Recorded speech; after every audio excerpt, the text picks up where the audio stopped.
including Britain and Ireland. You have joined the webinar on the world's most neglected conflict in Anglophone Cameroon. Thank you very much for joining us today. This webinar is sponsored by Liberal International's British group, and I'll be talking about that later. But first of all, this message is to those from the Liberal Democrat family who are joining us this evening. This is a very sad moment because we have lost one of our own, Jonathan Fryer, who many of you knew and had a lot of time for, sadly lost his battle with brain cancer on Friday. Jonathan was an inspiration to all of us who care about international affairs. His humanity, his authentic voice for tolerance, liberalism, and decency, we are going to miss him so much. I know I could go on about him, but he would want us to get on with this webinar and to address issues that really always mattered to him, such as the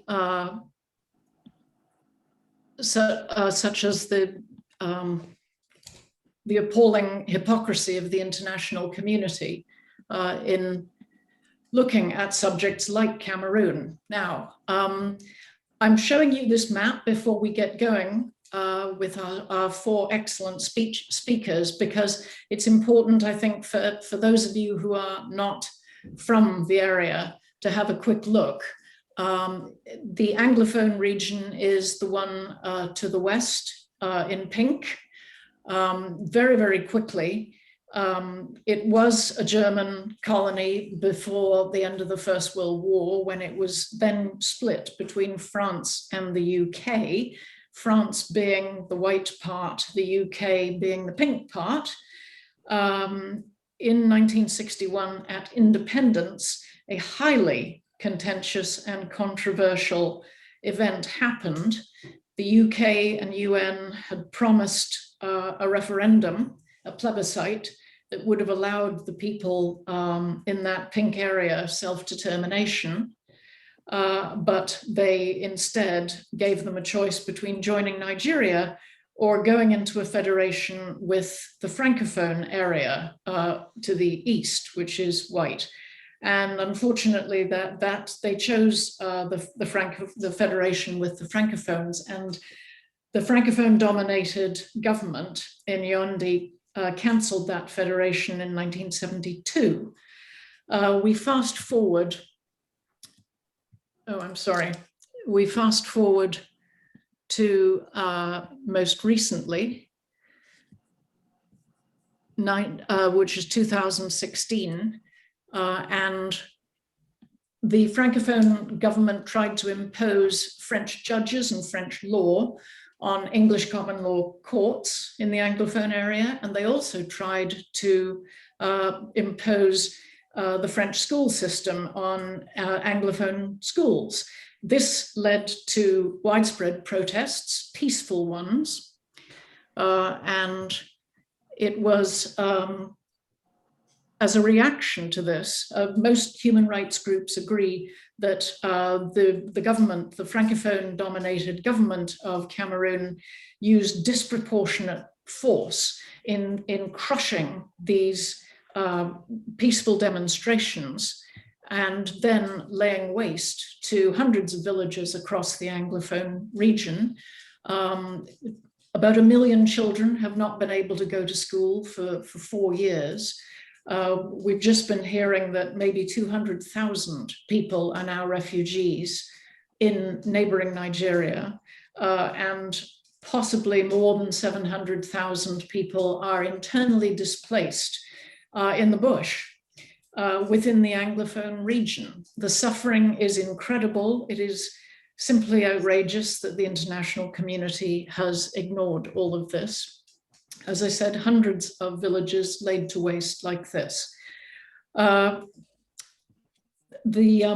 result of the heavy-handedness of the Cameroonian regime has been, of course, that what was moderate opinion in the Anglophone region has become polarized, and we now have rebel groups who, for the first time in a generation, are talking about secession. And that takes us back to that map. Please have a look at the neighborhood in which those people are, because it is a troubled neighborhood. I am now going to ask Juliette Paauwe to speak. Juliette is, sorry, I'm struggling to turn off this.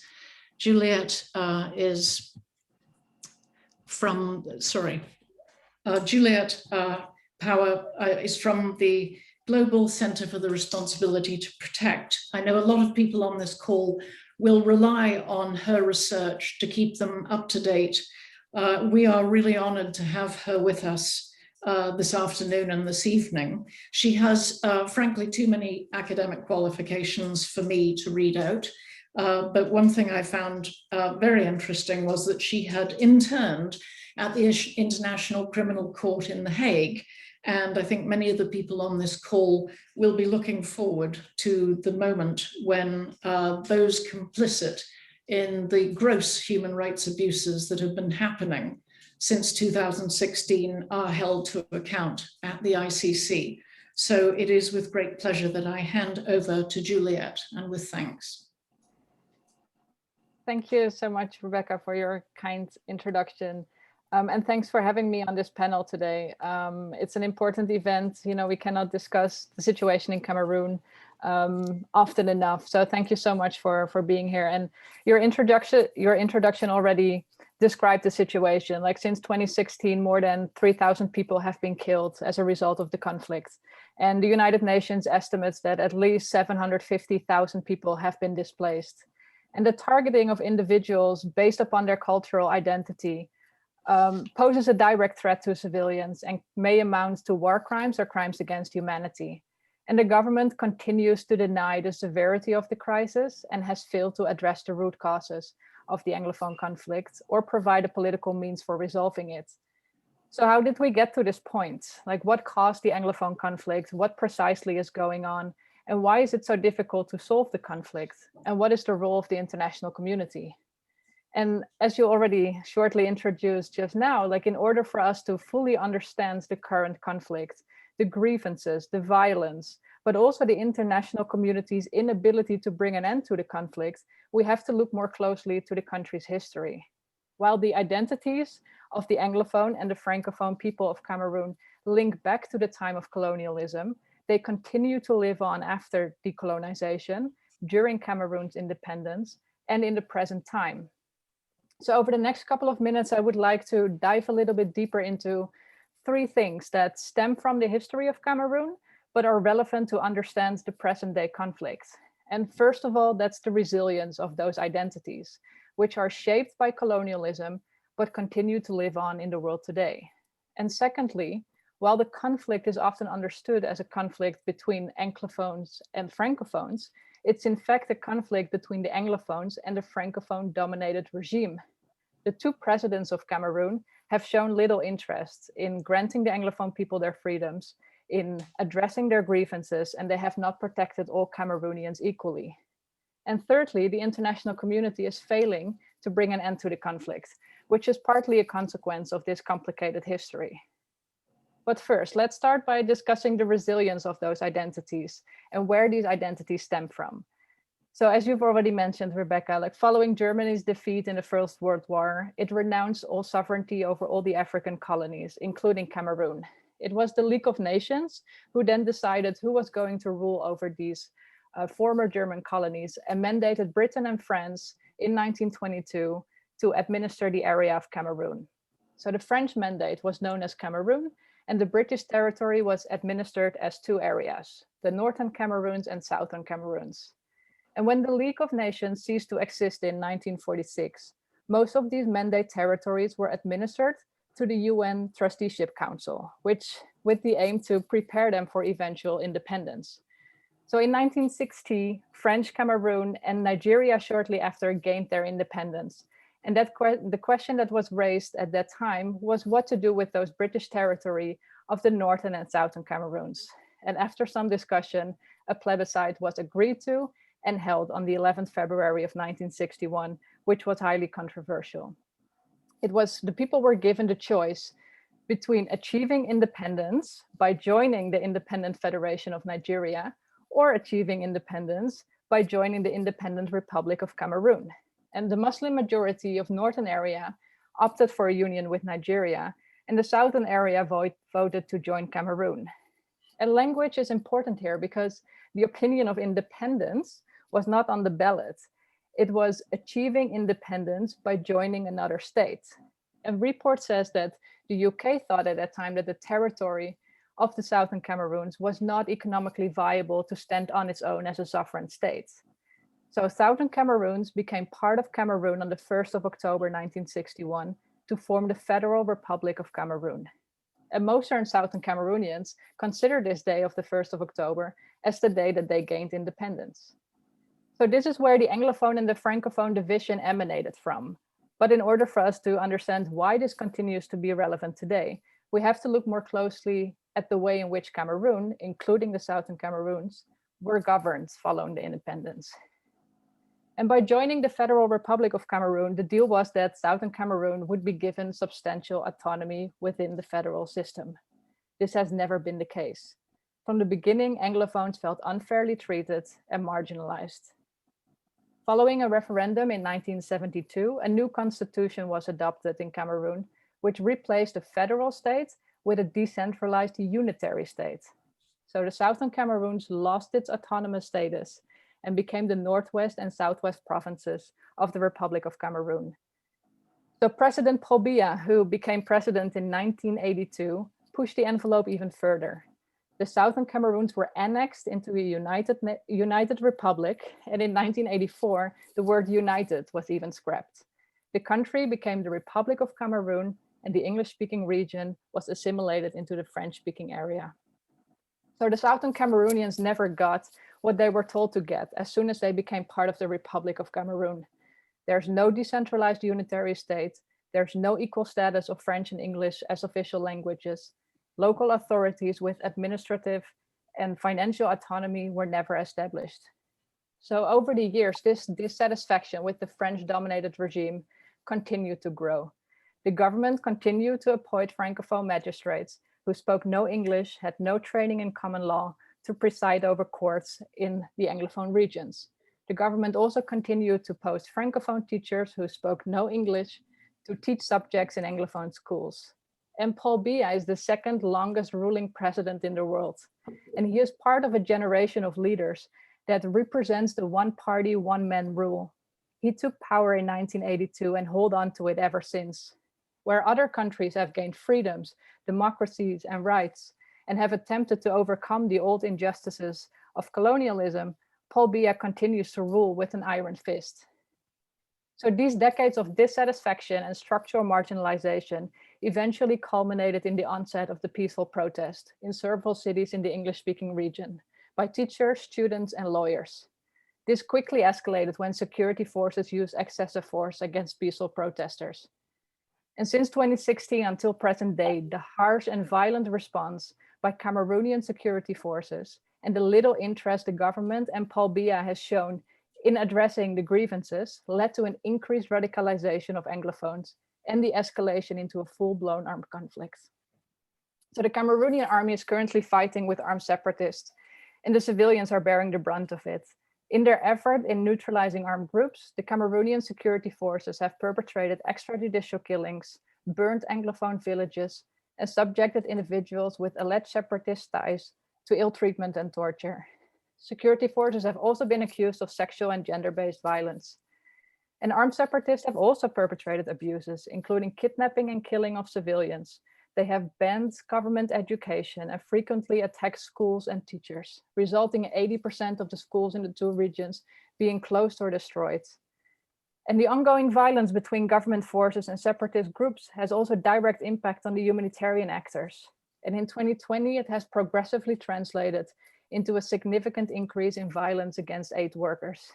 A humanitarian and development actors on the ground are frequently questioned by armed actors on suspected or perceived association with the other side. The anxiety brought by this uncertainty leaves humanitarians in an unsafe working environment. So this brings us to where we're at today. Thousands of people have been killed, hundreds of thousands have been displaced or crossed the border with Nigeria.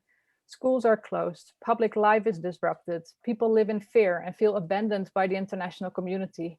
And yet it has not resulted in genuine and systematic mediation efforts. There are no large relief programs, not enough diplomatic pressure on the government and armed groups, and there's little media attention. So Paul Biya's national dialogue that was launched in October 2019 has not led to any results, and fighting continues unabated. Other mediation attempts, including the Swiss-led process, have not been able to put an end to the fighting. Countries with strong ties with Cameroon, including donor nations, as well as regional countries and the African Union, have not put the necessary pressure on the parties of the Anglophone conflict. And the Security Council has remained completely silent on the matter. And this brings me back to the history of Cameroon, which has a strong international dimension. The international community has failed to uphold its obligations to successfully decolonize Cameroon.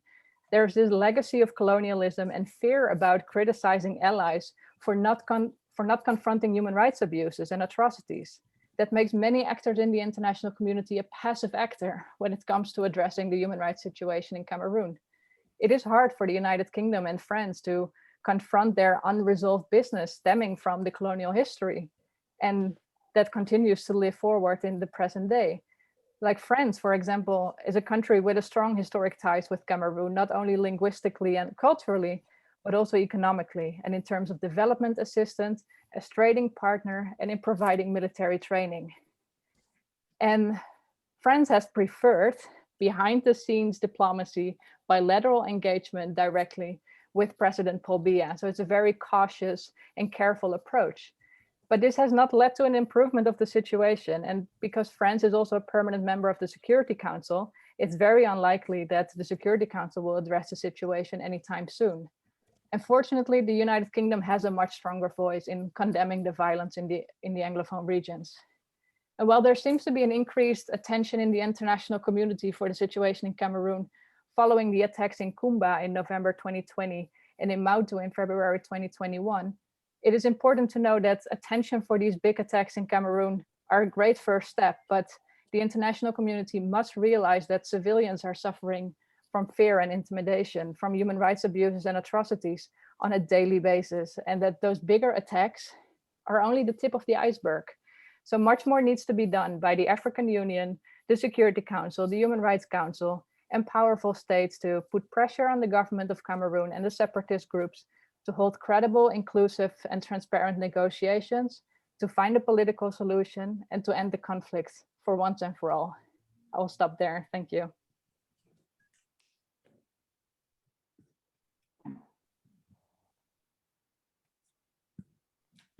Thank you ever so much.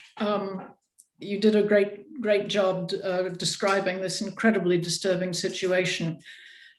We now will hear from Professor Chris Roberts. Chris teaches political science at the University of Calgary in Canada, and his special area is African politics and development. He has worked in an impressive list of African countries, a veritable ABC, from Algeria through Burundi to Zimbabwe, and produced really amazing research. Again, we're really honored to have you with us, Chris. Thank you so much. The floor is yours. Great, thank you, Rebecca. Just making sure everybody can see my presentation now. Okay, thank you very much. Well, Juliette laid a perfect foundation for what I wanted to focus on, which was the historical background to the crisis and the role of the international community. Part of my research as a Canadian, I'm looking at this crisis from the point of view of Canada, which actually has a significant relationship with Cameroon since 1962 because it's a bilingual country, at least theoretically, like Cameroon is, but just reversed, right? Canada is about 75, 80% Anglophone, 20% Francophone, and Cameroon's the reverse. So there's an obvious connection there, but Canada does have a long connection to Cameroon. So I've been trying to figure out for myself why Canada has been so silent about things, but I'm also particularly interested in why the larger great powers like France and now the UK are not playing the kind of roles that we would expect them to play, and that aren't playing the kind of roles that they're actually playing in other crises that are ongoing in the world, from Myanmar to Belarus, to other places where there has been actual, actual activity that's been, policy has been changed, that the rhetoric coming out of those capitals is actually backed by actual, either sanctions or stop to military exports, curtailment of direct to regime kind of aid. And we're not seeing that in many of the countries that have the biggest amount of leverage in Cameroon. So this is the topic that I'm going to talk about here. Some of my slides are going to be chock full of information, which again, you should be able to see on the video or maybe a repeat of the video, or you can, I can share my slides with Rebecca and she can distribute them, because I'm not going to go over every point, but I just wanted to show the background, the actual research, the actual trends that are causing some of this reticence of the international community to make any of these comments on Cameroon. So I'm not going to go into all of this, and it should have become clear already from Rebecca's talk and from Juliette's talk, and we'll hear more from Dr. Foligno and Dr. Kilo. They will flesh out a lot of this, but this is not, we're not talking about one crisis that's going on in Cameroon. We're talking about the governance crisis, which really starts at that moment of 1960-61, which Juliette outlined very well. We're also talking about security crises before the Anglophone crisis, the recent Anglophone crisis of 2016, the pressures of Boko Haram and the Lake Chad Basin on the regime, on Nigeria, on other countries, but also in Cameroon, which becomes unfortunately part of the strategy of the current regime to garner international support, to use the language of terrorism, which they were using against Boko Haram, and they now use it against anybody who criticizes, let alone picks up arms, anybody who criticizes the regime, both in the Anglophone areas, but even in Francophone areas around elections. So they use the language of terrorism, which is extended beyond just the Boko Haram crisis. We now know that the Anglophone crisis, the current Anglophone crisis, and I'll call it that despite many problems with that wording, but I'm going to use that wording. It started in 2016 and escalated in ways it didn't have to in 2017. But Cameroon is also part of trying to stabilize Central African Republic. And so it has some issues has security issues along its borders. It has 1,000 of its own troops in Central African Republic and has had them there for years. But the recent election cycle in Cameroon has been, was really a disaster in terms of any semblance of democracy. The voter turnout of Cameroonians across the whole country has so declined since elections of, let's say, the third wave elections in the 1990s into the 2000s. But the 2011 and 2018 election, all you're seeing is a collapse in voter turnout. And that's not just in the Anglophone regions. People don't think that elections matter in Cameroon. So you have fewer people voting in 2018 and 2020 than voted in the previous election, and yet the population of the country, of course, has increased during that period. So there's something fundamentally wrong with the institutions of governance in Cameroon, of which the Anglophone crisis is one manifestation of that. So it's not the crisis, it is part of the overall crisis. And so what I want to talk about a little bit here is the political economy links, which Cameroon has a structural political economy crisis, but the reason why it can continue not to negotiate in this crisis and actually not come up with real political compromises is because it invariably gets bailed out by the international community. It doesn't have to make the deep structural changes it needs to make, and because it knows the international community is going to be there. So here's my two key questions, right? And this is key. Why does this regime persist in the face of these cascading crises? But then why doesn't it take mediation, negotiation, political reform seriously? And the answer is, and again, this is what my whole presentation is going to be about. The answer is the international community bails the regime out. It is not about mass pockets of support within the country. It's not about it's not about an Anglophone, Francophone divide in the country, which they are just representing, as Juliette pointed out. It is something, this regime does not survive on the basis of legitimacy and performance, economic performance, development performance. It survives on the basis of it's the regime in place, and it's insulated itself with so many players in the international community that it feels like it can take the military option in the solution and not take a negotiated option. And people would say, well, yeah, that's just recently. Well, I was going through an old issue of Foreign Policy magazine, which I've been reading for years, and they always talk about every year the Fragile States Index. Well, in 2008, Cameroon was identified as one of the most, the countries to watch because of what was going on in the country politically. It had nothing to do with the Anglophone crisis of today. It had to do with the political crisis, which is this constant reminder of the governance issues in Cameroon. And that was back in 2008. But if we look at that period leading up to 2008, we see how, as an example of how the regime plays the international community in ways that it's still playing the international community today. And so just quickly, you know, this is a quote that's pulled out of this analysis of countries that, as long as they don't get too bad, the international community will keep supporting them, right? The IMF, bilateral aid, diplomatically, within the Francophonie, within the Commonwealth, because you are the sovereign state, you are the leader, you have a seat in the United Nations plus these other international organizations. You are on the hook for loans and, you know, bilateral, multilateral loans, etc. So, but you don't have to take advice unless you're pressured a little bit. So here's a country that, and here's the regime, President Biya, who's been in power, as we said, since 1982. And I always say, since the movie E.T. came out, that's how long he has been in power, right? For those who are old enough to remember the movie E.T. He was in power, one-party state, 5-year terms, no competitive elections, but the third wave democracy hits the continent, and is by both mostly internal pressure backed by external pressure. Many governments have to have multi-party elections, and so Cameroon does that in 1992.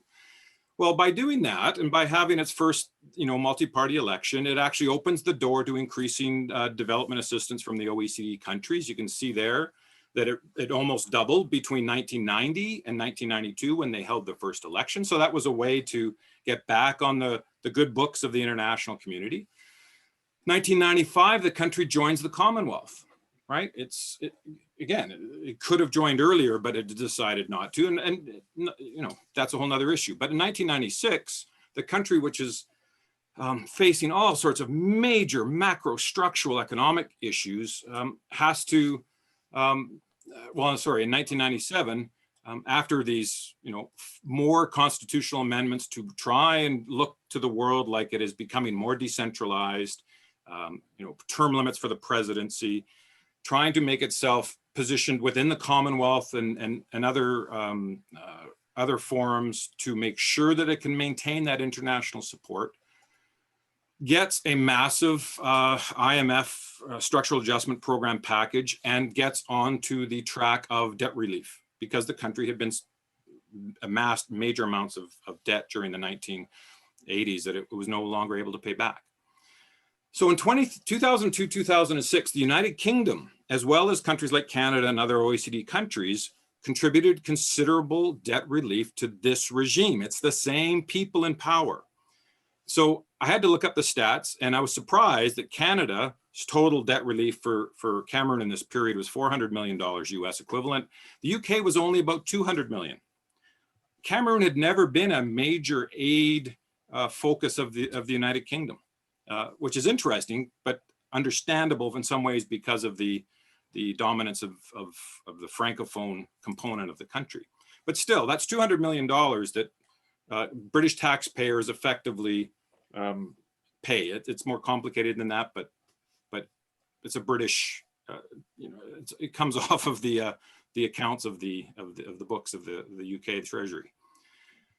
So once Cameroon gets through this debt relief package and gets over $1 billion of debt relief from the international community, what does it do? Because now it's already done everything that the international community wants and it's back on track. It can start to borrow again. In 2008, there's another constitutional amendment which now removes the 2-term limits from the presidency, which seem to be put the country on a bit of a path towards democracy. So you remove the 2-term limits, but you keep the 7-year limit, the 7-year term of the presidency. So since then, President Biya, who's now what, 88, 87, he won the election in 2011, he won the election in 2018, even despite all the low voter turnout. So I just wanted to go through that background that the country does a really good job of managing international community to maintain itself, both economically in terms of political power. But then as soon as it knows the pressure's off, it does its own thing. And we've seen exactly the same pattern in the 2010s, right up and through the Anglophone crisis. And so again, I'm not going to go through all of this, but it's the country started to feel financial constraints again by the early to mid 2010s. It was spending a whole bunch of money on stadiums. It was borrowing money for stadiums because it was going to host the AFCON in 2019, which of course, it didn't because of they weren't finished the stadiums. But then, of course, 2017, what happens? Well, the country's having all sorts of balance of payments problems, and the IMF has to have a new 3-year package for the country. And that happens in the midst of the Anglophone crisis, right? The Anglophone crisis has already starting to go off the rails by mid-2017, and yet the IMF extends, with twice yearly payments to the government, always saying the government's making progress, for 3 years. And you could say, well, what is the direct effect of that on this crisis? Well, the direct effect is the government fiscal situation, its ability to borrow in local banks, its ability to pay back the project finance loans related to the stadiums, for instance, which is going back to countries like the UK, Canada, Canada, not so much. UK, well, Canada, Turkey, United States, China, right? These are, and Italy. These are countries that have all funded in one way, shape, or form some of the stadium projects. So the country is facing significant macroeconomic shocks. The security situation of the North was part of the problem. The security situation in the Anglophone regions is, again, all these financial shocks. It just seemed like, to me, during this period, that given all this macroeconomic pressure, the international community had a bit of leverage to get the government to sit down. And yet what it does is it just keeps saying, oh, you're making progress, and the security situation you're facing is completely separate from the macroeconomic shocks. And that is the way the IMF and the World Bank think, right? That's buried into their DNA in terms of their charter, but it's not realistic about how the world works. So on one hand, you have state-owned enterprises collapsing, you have the government that has no money, and yet what is the government doing? It is spending money on the security option. And so that is part of the issue. Now, Fitch sovereign ratings came out late last year. Cameroon has a horrible sovereign credit rating. IMF has since in the 2020, since the IMF credit facility, the 3-year project ran out, COVID started, which is horrible for a lot of different ways, but it's great for governments that can now get emergency credit facilities under the rapid credit facility from the IMF with almost no strings attached. And there is a really good report out there by TI and I think Human Rights Watch that analyzes how that money is actually monitored. So all of that said is, well, how can this government keep doing this? Well, this is a horrible slide, no decoration done in this slide at all, other to show that every company, organization, and country mentioned here is, on one hand, could have some leverage on the country, but on the other hand, is somewhat dependent on Cameroon. Cameroon has done a fantastic job of insulating itself from international pressure for economic reasons, for diplomatic reasons, because it contributes to the United Nations. And that's part of the problem. So what I wanted to do is focus just briefly on the specific British elements of this. And Chris, could you make it very brief, please? Yeah. 1 minute. Sorry. The last slide. Okay. Yeah. So all I was going to say is, if the United Kingdom, if people here in the are worried about the United Kingdom playing a role in this crisis, why the government or other players, political, non-political players, there are so many ties between companies that are either listed or active in the UK and the government now and the Cameroon government that there is a constraint on political and economic pressure, or there's constraints on political pressure being put on the government because of specific economic ties that are in place.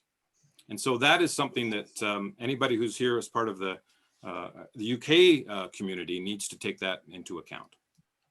So I'll leave it there. And I just wanted to get to where the UK was in this as one of many players, but a major player on international community pressure, potential for international community pressure on the government of Cameroon. Thank you. And I'm really sorry to cut you off because your material is fascinating and incredibly important. For anybody interested, I recommend that you look at Professor Roberts' essay in Foreign Policy that he wrote with Billy Burton on the way that the Cameroon government manipulates international opinion. It's now my pleasure to ask Dr. Maggie Kilo to speak. Maggie Kilo has a PhD in international development education from Stanford. She is also the former resident country representative for the African Development Bank in Liberia and Sierra Leone. And the reason I mention this is because she was awarded the highest civilian honor it is possible to give to a non-Liberian by Ellen Johnson Sirleaf. Dr. Kilo, the floor is yours. Thank you, Rebecca. Honorable members of Parliament, fellow panelists and distinguished guests, I bring you greetings from Global Takumbem, the women, mothers, grandmothers, and great-grandmothers of the Southern Cameroon's struggle. Unlike most colonial states seeking independence from the British Empire in the early 60s, the case of the UN trusteeship territory of British Southern Cameroon was not newsworthy. There was no fight, no war, nor struggle like in the other countries of the British former colonies, because there was no need for one. We Southern Cameroonians were proud of our connection to the British Empire. So we waited patiently to be granted independence, even to the point of accepting a plebiscite, something that no other country was offered. Why did Great Britain abandon its Southern Cameroon's trusteeship territory to the French Cameroon? Several reasons have been proffered, and you've heard one of them from one of the panelists, that Southern Cameroon was too poor to be economically viable as a nation on its own. And there is another reason that the United Kingdom had arranged with France to gift the territory to La République du Cameroun prior to the plebiscite. Wouldn't you agree that the United Kingdom was, in fact, too busy negotiating more important separation agreements for its troublesome colonies of Eastern and Southern Africa to bother with the docile British Southern Cameroons? In voting to join La République du Cameroun, Southern Cameroonians believed that we were entering a co-equal relationship with French Cameroon. We did not realize that we had simply been abandoned to be assimilated into La République de Cameroun because we were not troublesome. Did the United Kingdom not realize just how much Southern Cameroonians loved their English language, their English education system, their English common law, and all the institutions and laws that represent our close ties with Great Britain? In attempting to assimilate us over 60 years now, French Cameroon has finally learned that we will not give up our English easily. In fact, we've been shedding blood to preserve our Englishness since 1961. How many former colonies have been so proud of their relations with you to die for your culture? The 20% Anglophones of Cameroon were not worth your attention, whereas France has stood firmly by its 80% Francophone population in Cameroon. And as my village brother, the Honorable Joseph Wirba, so aptly described the genocidal war unleashed on our people, he said, for 60 plus years, our 2 cubes of English sugar have refused to dissolve in their basin of boiling French water. Boy, have we suffered in the hands of our French executioners. The structures of democracy that were established during the pre-plebiscite years have all been dissolved in southern Cameroon. Our mobile wing security service have been replaced by rent-seeking gendarmes and the Brigade d'Intervention Rapide, the BIR, who are busy torturing our brothers, raping women and girls, looting and burning villages, destroying crops and livelihoods. Our infrastructures for power supply, road maintenance, health service delivery, agriculture extension service, and the farmers' cooperatives and credit unions are all gone. Institutions like the Produce Marketing Board, Cameroon Bank, Cameroon Air Transport, and the Public Works Department, PWD, for road maintenance. Our meritocratic, high-quality education system have been badly gutted, not just with franglais, but with the influx of Francophone students who do not value education like we do. Cameroon today is a strongly centralized, inefficient, and debilitatingly corrupt government, teeming with nepotism and tribalism, with every institution managed by octogenarians who can hardly stand on their own 2 feet, let alone run a country. We were happy when Cameroon became part of the Commonwealth, but Anglophones have unfortunately gained nothing from that relationship. Under the supervision of France, Ahidjo and Biya have taken everything valuable from us, to the point where ambassadorial posts in places such as London and Washington must be filled by Francophones who can hardly express themselves in English. Because, of course, we Anglophones are not good enough for real leadership in that country. We are currently living the special status which Biya granted our people following his grand national dialogue, which took place in Yaoundé from September 30 to October 4th, 2019. And under this special status, Anglophones are not only increasingly marginalized, but more and more our youth are incarcerated with lengthy prison sentences and hefty fines because they are suspected of being separatist fighters. Infrastructure investments in Anglophone Cameroon today mostly comprise bigger and bigger military camps, intervention rapide. Internet is disconnected regularly so that the atrocities of Biya's military are not exposed on social media to the rest of the world.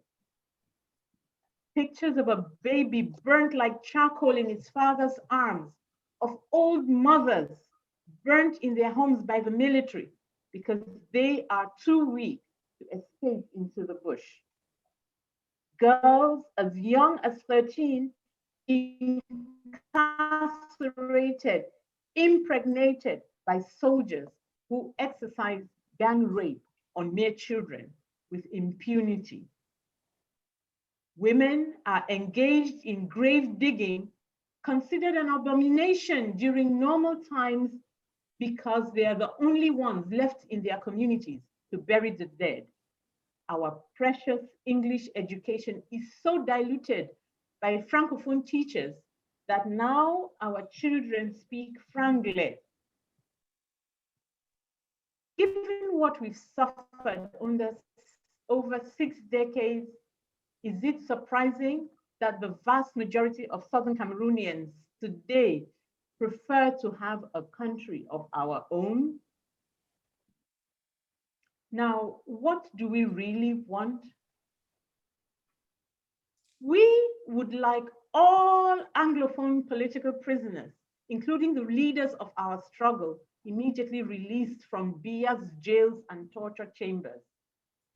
We would like to see unfettered access of humanitarian organizations to meet the needs of our people, and a fact-finding mission to assess and report on the atrocities of Biya's war. We would like to see the BIR, the Brigade d'Intervention Rapide, withdrawn from our land, so a ceasefire can be implemented during this COVID pandemic as requested by the United Nations. And finally, arrange a United Nations Security Council mandated negotiations to reach a sustainable peace agreement with a peacekeeping force based in Southern Cameroon to supervise this ceasefire, because Biya cannot be trusted. I would like to conclude by asking the United Kingdom to please take a more active role in resolving the Anglophone crisis and not be complicit to this genocide like France was in the 1994 Rwandan genocide. Allow me to put my request in the words of a 1970s song by Randy Van Wormer to say, Southern Cameroon needs you now more than we've needed you before. Where else will we find comfort? God alone knows. Because you left us just when we needed you most. Thank you. Thank you so much for that impassioned and beautifully stated your comments. I think so many people listening will be profoundly moved by what you've said. Thank you. I now would like Dr. Christopher Munoz to speak. He is the Associate Regional Director for West and Central Africa at the National Democratic Institute in Washington, DC. I should also mention that Dr. Munoz is more than just a man of words, because he has just returned from one of the refugee camps on the Nigeria-Cameroon border, where his family foundation took aid and where he was meeting survivors of these atrocities to hear their personal stories. Dr. Munoz.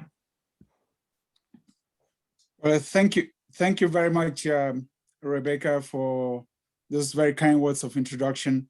And I really want to commend you and the members of the Liberal International British Group for organizing this platform. As some of you honorable members may know, the organization that I work for, the National Democratic Institute for International Affairs, NDI, has a special status with the Liberal International, and we've enjoyed a vice presidency of that organization for many years now. Let me also, as the last speaker, associate myself with the wonderful substantive contributions of my co-panelists, from Juliette to Chris to Dr. Maggie Kilo, for her very moving remarks. If all of these presentations, all of these 3 presentations have not infuriated you into action, it probably would take a long time for you to get active and actively engaged in helping us find a way to bring this conflict to an end. Given what has already been said, I would just like to make 4 key points to get us grounded for the rest of our conversations. One is that the context, the Cameroonian context as of today, 5 years into this crisis and conflict, is not improving. And there are 2 signs to look out for. One is that the killings and atrocities are continuing.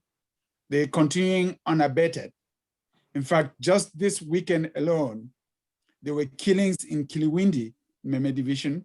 There were killings in Dian Division, both in the southwest. There were killings in Pinyin and in Bali in the northwest. The killings are continuing unabated. And as per one report from one of the data monitoring centers, in the first 3 months of 2021, well over 120 people have been killed, 24 of them in uniform and the rest civilians. And of the civilians that have been killed, the bulk of those killed were innocent civilians who carried no weapons. The second signal we should be looking for in the present context, it's something rather symbolic. In the passing of 2 icons of the Anglophone society, in the persons of Chief Mukete of Kumba and Cardinal Christian Tumi, who was the Archbishop Emeritus of the Douala Diocese in Cameroon. Irrespective of their politics, these 2 personalities represent a generation of Anglophone Cameroonians who had contributed in some fashion in the 1950s and in the 1960s to the Cameroon that we know today. By their passage and the fact that they had become moderators par excellence, because of their sentimental attachment to the outcome of what happened in 1961, by their passage, we are seeing the passage of a whole generation of people who still identified with that entity. And my concern is that as that generation passes away, we're going to be left with a younger generation that has no attachment to what transpired in 1961, which means that the sooner we can bring this conflict to an end, the better it's going to be, whether Anglophones end up in a separate country or in some relationship with the rest of Cameroon. My second point has to do with some of the governments and organizations that have spoken out. And I think those governments should be commended for having the courage to speak out. Those international organizations such as Human Rights Watch, Amnesty International should be commended for their efforts. But at the same time, we should call on other countries and other organizations to do more.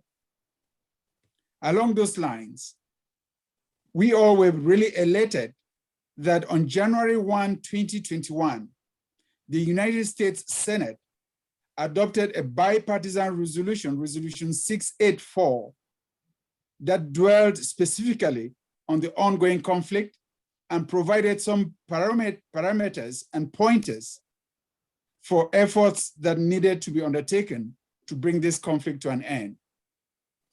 Resolution 684 invites partners to work collaboratively to bring the conflict to an end. It also talks about targeted sanctions.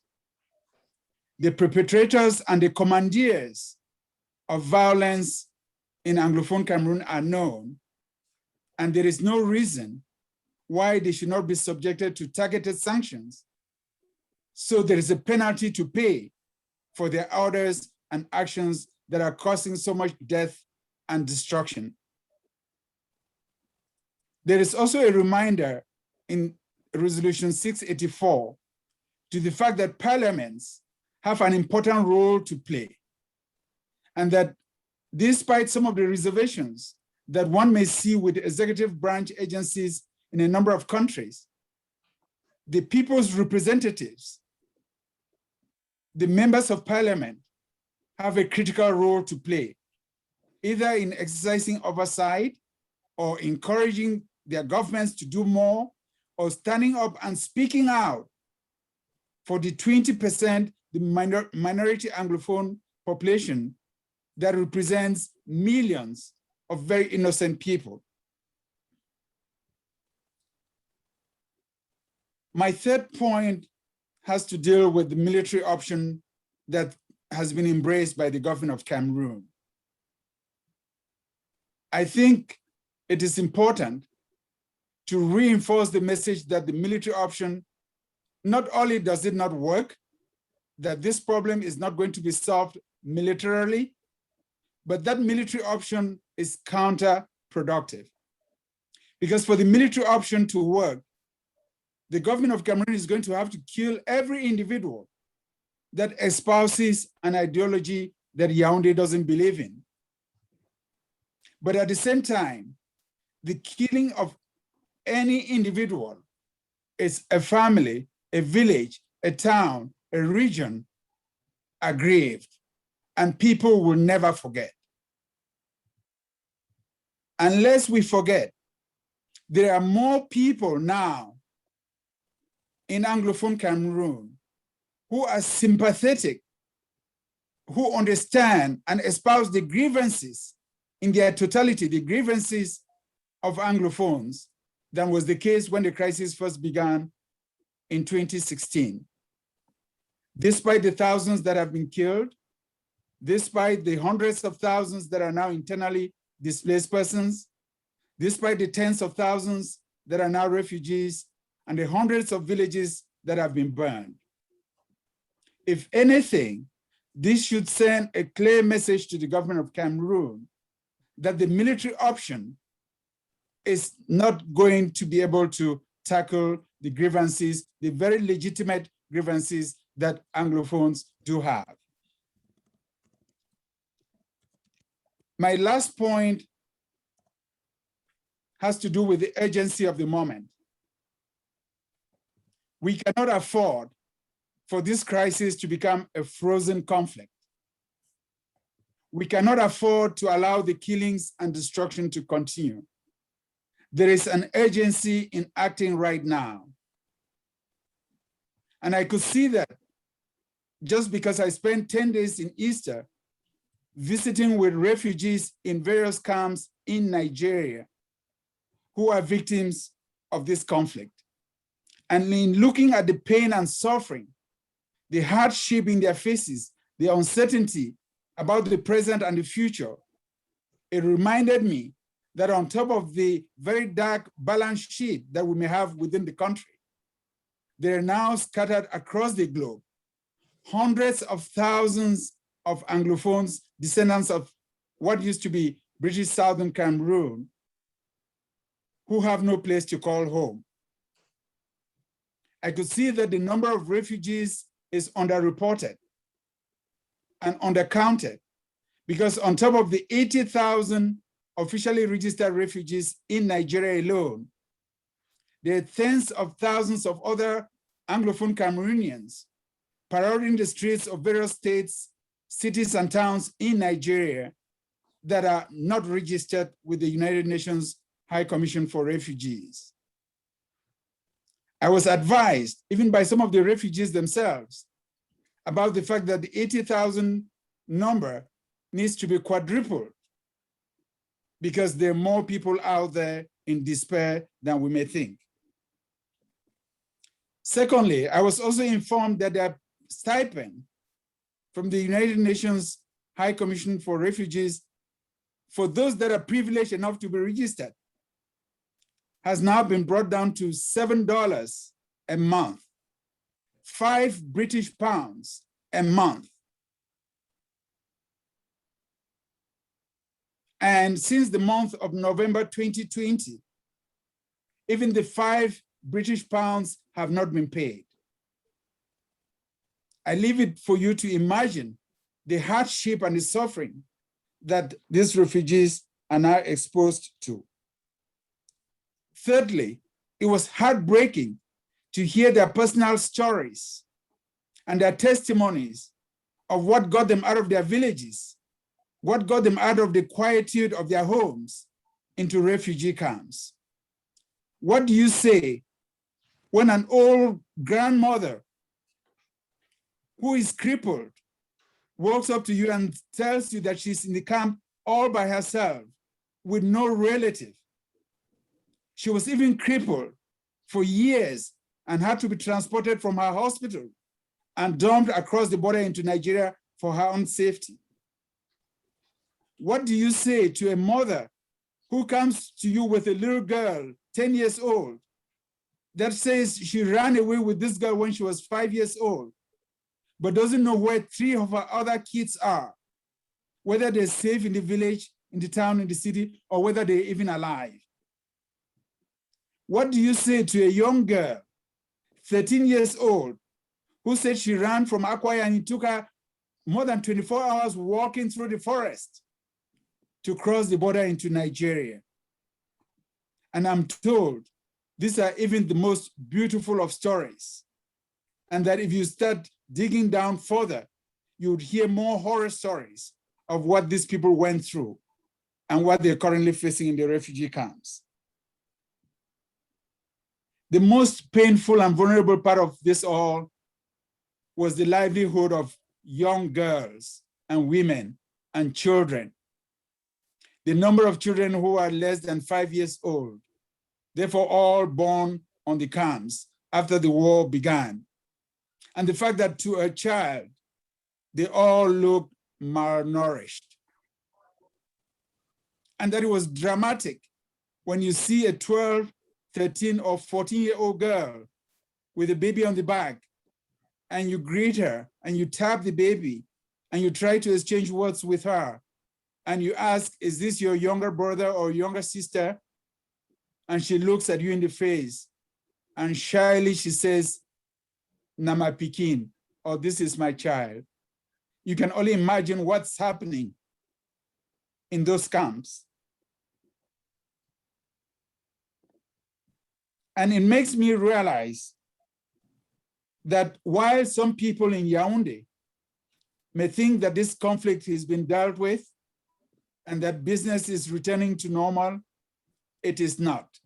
It is high time that the government of Cameroon be told very directly that it has to do more to bring an end to this conflict, and that the end to the conflict would only come through mediated negotiations with third-party assistance, because the level of injustice, the level of suspicion, the level of hatred is so profound that without the presence and intervention of third parties, it's going to be extremely difficult to get all of the parties sitting around one table to come out with a solution that we could all abide by.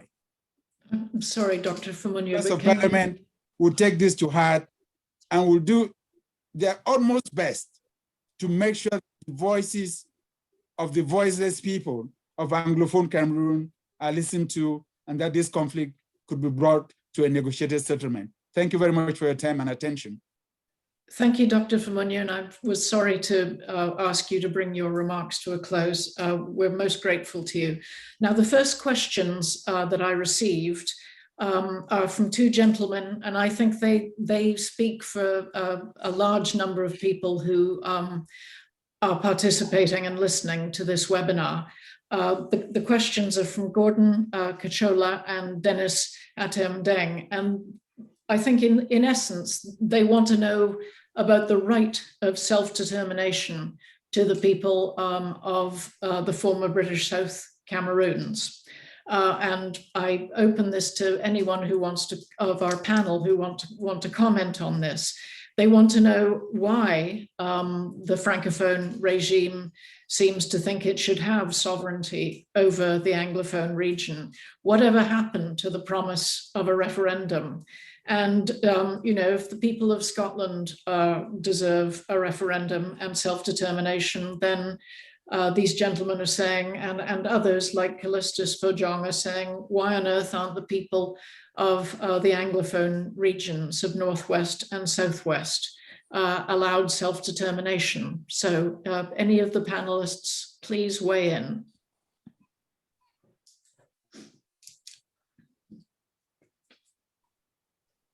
Perhaps I should, Chris, do you want to try, or perhaps I should respond to that question? Go ahead, please. Okay. I was born in and lived in southern Cameroon before the independence. And I remember a country that worked. Why Britain and France decided that we were not a viable nation when we had democratic institutions that were functional and that worked, our school education system was so good, I really wonder. Honestly, I believe that we can be a viable nation by ourselves today, and that what is actually happening on the ground now is actually the failure of Biya's government that is reflected in the way that the bill is carrying out the war in southern Cameroon. So the international community, and especially the British government, should realize that our sovereignty was denied us at the very beginning, when we could have been a great trading partner and a great partner in world affairs today. And every single of the 8 million southern Cameroonians deserve a country. We deserve a country of our own. That's what I'll say. We are ready as southern Cameroonians. We have the expertise, we have the talents, we have the passion to actually bring out of the rot that is Cameroon today a nation of southern Cameroons. Call it Ambazonia, call it what you may, that works. We have the experience and we have the talent to do that as the people of southern Cameroon. So I'm calling on the British, on the French to rethink, because if they are determined to support the Francophone majority in this war, well, they'll kill 8 million people, and that's just it.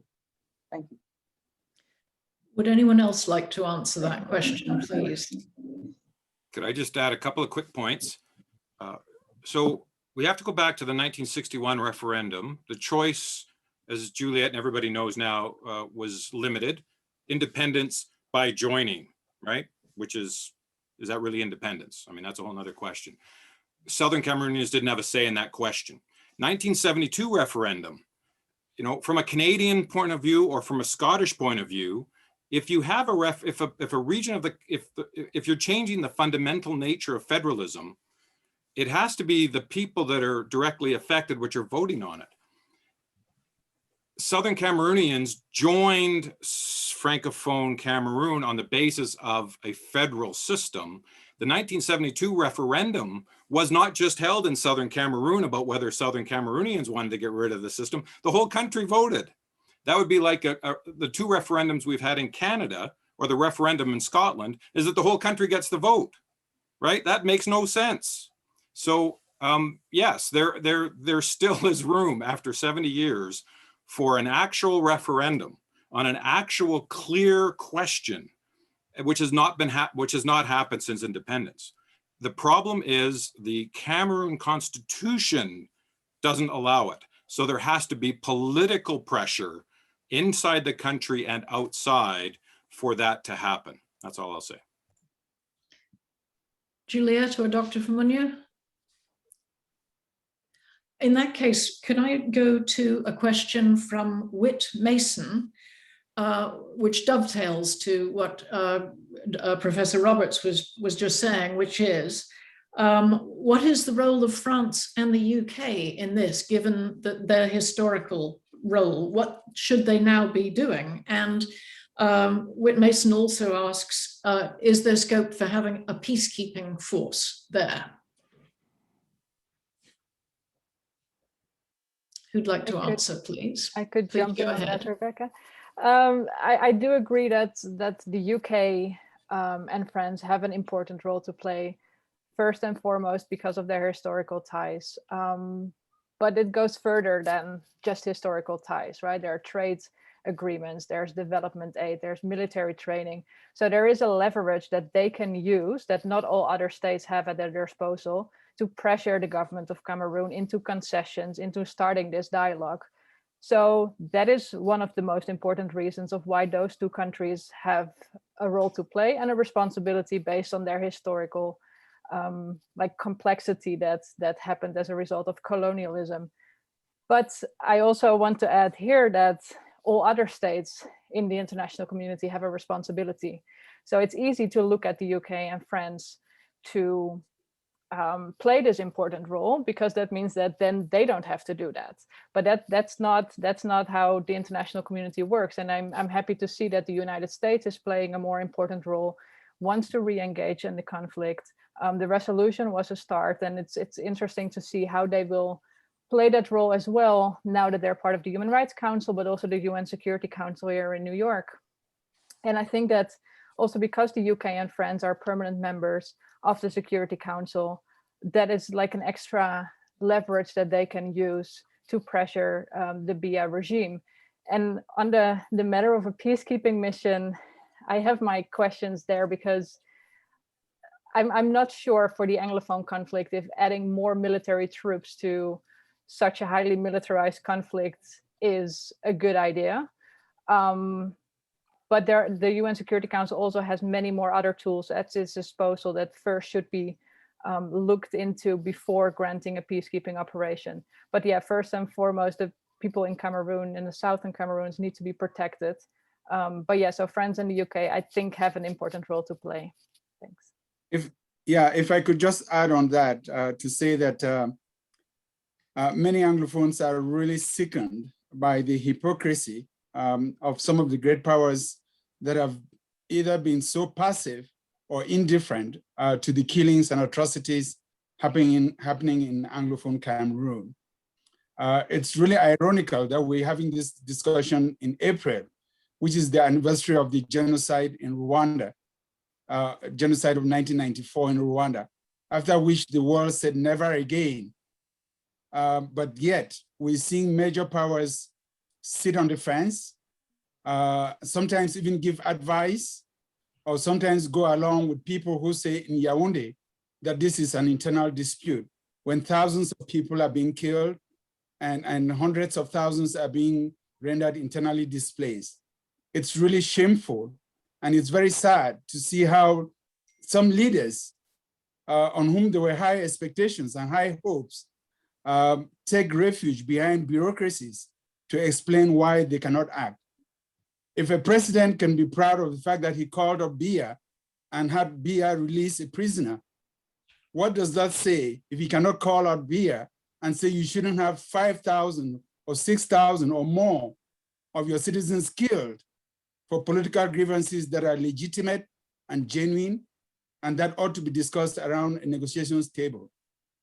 It's really sickening, because even when you look at the Central Africa sub-region, there are countries in there that do not have the population of Anglophone Cameroon, that do not have between 6 to 8 million people, but they are countries nonetheless, and they're functioning.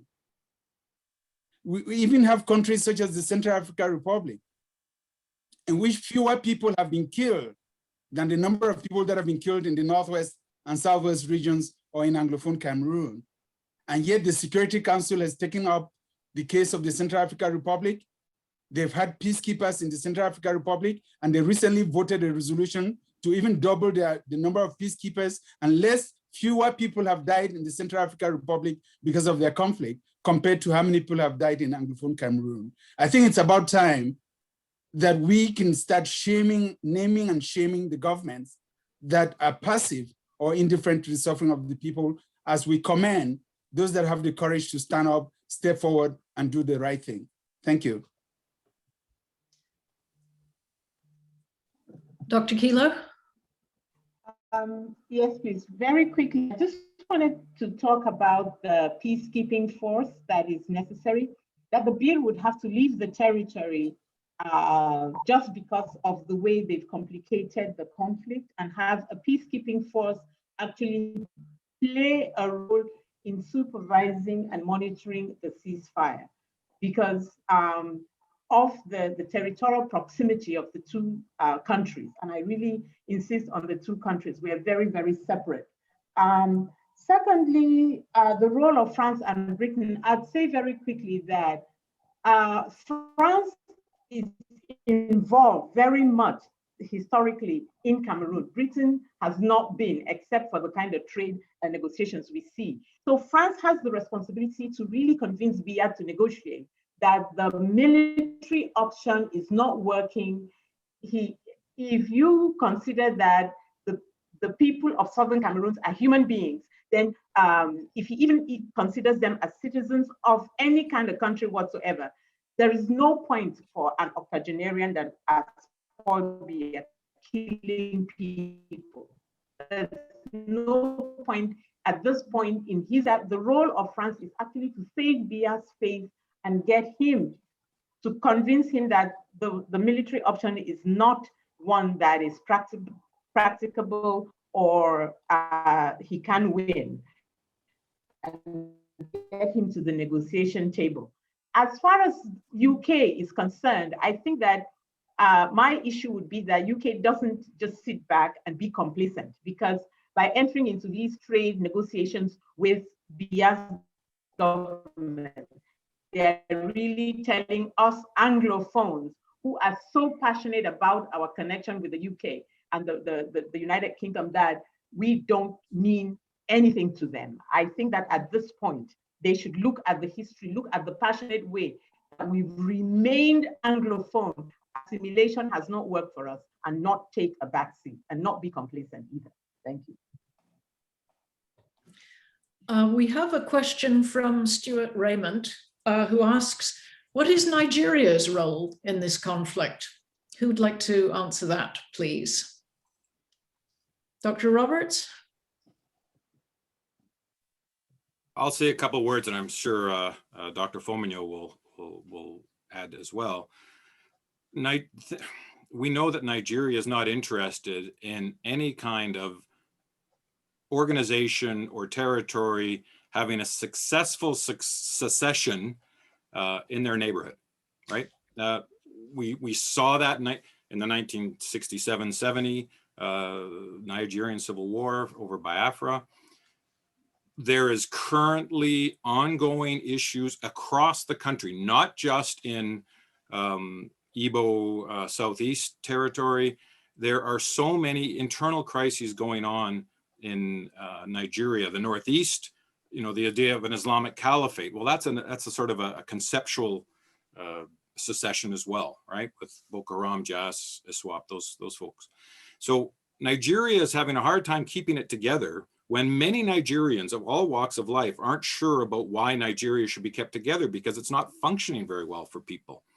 So this idea of holding together is what really is, I think, driving Nigerian political elites' policy related to Cameroon.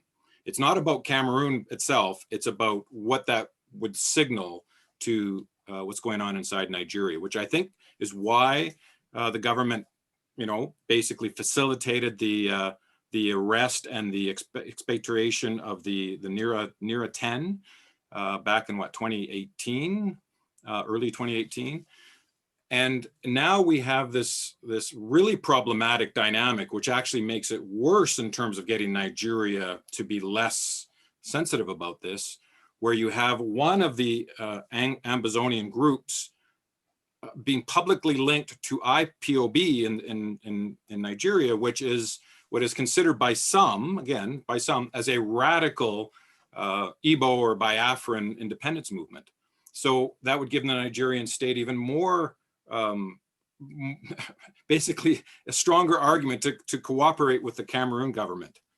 So that, to me, I think is a strategic mistake. But yeah, Nigeria has its own internal interests related to Cameroon, less about Cameroon itself. And I'd like Dr. Fomigno to follow up. Sure. I agree with what Dr. Roberts has said. And I would just add that I think Nigeria's kind of ambivalence with regards to the ongoing crisis really has to do with some of the internal dynamics within Nigeria. And maybe the fact that some of the leaders, the current leaders of Nigeria, were very active participants in the 1967 to 1970 civil war, and probably felt like from that time they had a debt of gratitude to Yaoundé for not having backed the Biafra secession at the time. And maybe that explains why Nigeria hasn't really played the kind of positive, constructive role that many of us expected when this crisis just began. In 2016 and 2017, I did say very publicly that I thought Nigeria had the best leverage to be able to bring all sides to the table, that Nigeria could play the role that we saw Algeria play when the crisis first broke out in Mali, or that Tanzania has played at various times for crisis in Burundi or in Rwanda, where a stronger neighbor gets both sides because of existing relationships with actors on both sides, gets them to the negotiation table, and creates an environment in which they can begin negotiations, even if they ultimately finalize those negotiations in their home country. Abuja has got good relationships with Yaoundé, and so it could have used that leverage. At the same time, many Anglophone Cameroonians have an affinity with Nigeria and have studied there and have relationships that could also be leveraged for that purpose. And if Abuja had wanted to play a constructive role, I think it could have found a way to bring both sides to the negotiations table, even if Cameroon is not a member of ECOWAS. But as good neighbors, I think that's a role that Nigeria could have played. And I think there's still an opportunity for Nigeria to redeem itself at the federal level in a way that can help us find peace and an end to the conflict. Thank you. Dr. Kilo? Just very quickly, Rebecca, the traditional ties between the Anglophone Cameroon and Nigeria is something that I think Nigeria can take advantage of, because those ties are far stronger than the ties of political or economic ties that could exist between Nigeria and Francophone Cameroon. So I see some missed opportunities there, but given the deep, deep ties between Southern Cameroon and Nigeria, I think that Nigeria still has an opportunity to actually mend fences and rebuild the trust that has been destroyed from their actions in the Naira 10 arrests, and really make amends, because we are going to be a country on our own. If it takes generations, if it takes whatever, and we will always have good relations with Nigeria, and we are looking forward to having good relations with Francophone Cameroon, with Cameroon. So I think that when we get to the negotiating table, when we become a nation of our own, we will change the rhetoric, and Nigeria will continue to have great relations with the country that emerges from Southern Cameroon. Thank you. Thank you. I should have added that this is being recorded, and everybody who has tuned in will get an email with a link to the recording. I would like to ask each of the panelists now to very briefly, because unfortunately we're running out of time, could you each briefly tell me one positive thing that all the people listening in to this webinar can do? Because you've all made a very passionate case that action is needed. What can we all do now? Professor Roberts. Well, one thing everybody can do, if you're a politician, or if you work for a politician, or if you're a voter in the UK, for instance, wherever you are, is to mobilize, figure out what the mechanism is to mobilize even petitions to get this issue onto the agenda of MPs, maybe not the governments, but the MPs. For instance, in Canada, we have had a series of petitions actually put on the record in the House of Commons. And that just takes small groups of people working around the country to do that. And the government then needs to respond. And again, it's not perfect, but it's what you can do in the very short run to try and get this issue on the radar of politicians and governments. Juliette Paauwe. Yes, in addition to that, I think that was a great point. I think like for the people that are currently in Cameroon and the Cameroonian diaspora, it's important to keep raising awareness and keep explaining the current Anglophone crisis. And for organizations that I'm working for, like in New York, like the information that we receive from you is highly valuable to knock at the doors here in New York constantly to make sure it is on people's agenda, not only of the Security Council, but also on other member states. So keep raising awareness, even though it's frustrating that there is nothing happening and that there is no progress. And I think for people that are working for governments, on parliaments, like make sure that you keep being informed, that you join forces and continue to advocate for human rights. So whenever there's an opportunity, seize that opportunity, like when trade agreements are being negotiated, when there are like attacks in Cameroon that, you know, like spread the news on social media, condemn the violence, and make sure that you do the part that you can do to raise awareness to this conflict. Dr. Kilo, briefly, please. Thank you. I agree with both Professor Roberts and Juliette, and I would add that especially the government of France, that you can convince Biya. You can save his face and get him to the negotiating table. So the government of the UK, don't sit on the fence and be complicit like France was in Rwanda. Get involved. Look at the 8 million Anglophones that are there. We will be great trading partners. We will have a great relationship with you. To Nigeria, we are your neighbors. We're going to be a country of our own. Please also correct the mistake that you made with the Naira 10. We are your brothers. Our children are marrying into Nigeria. We have great economic opportunities. We have great cultural, all kinds of opportunities. Nigeria, don't sit on the fence. Don't go with Biya's military rule. We will be 3 countries that will be very good neighbors in the future. Dr. Famunya.